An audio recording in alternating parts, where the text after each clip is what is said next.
Hey, Scott Johnston here. I want to read to you from Ephesians chapter 4, verses 22 to 24. And this is what it says. You were taught with regard to your former way of life to put off your old self, which is being corrupted by its deceitful desires, and to be made new in the attitude of your minds, and to put on the new self, created to be like God in true righteousness and holiness. My dad was telling me about a time where he was serving at a church down in Southern California, and this couple shared this story about how for months and months, the wife's hands were just horribly blistered and hurting, and they were constantly asking for prayer because they didn't know what was wrong.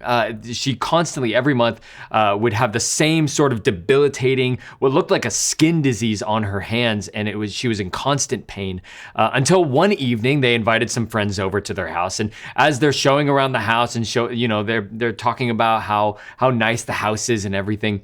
This couple looks at them and goes, wow, you really have a really wonderful home. We do just have one question. Why is there a pot of poison ivy over here?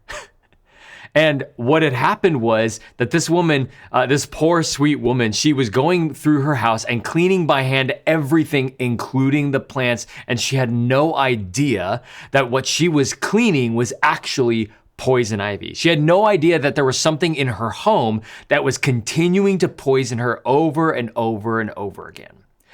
Can I just encourage you this morning? I think there are some things in our lives sometimes that if we leave them in our home and in our hearts will continue to poison us over and over again. This is why Paul says that part of the gospel message is that we are free from the old ways. We're free from the old things. That stuff is dead now, and we need to get it out of our homes and out of our hearts. And so in your life, where do you need to put off the old self? What is getting in the way of a deeper, more amazing and loving relationship between you and your spouse? What about you and your kids? And most importantly, where do you need to put off the old self in your relationship with Jesus? God calls us to put off the old self and then to be made new by his strength, by his power, that he would do the work of transformation in us so that we can put on the new self that he gives us. That is in righteousness and holiness, and that is in goodness, and that the fruit of the Spirit would well up within us, that we would be full of joy, peace, love, and hope.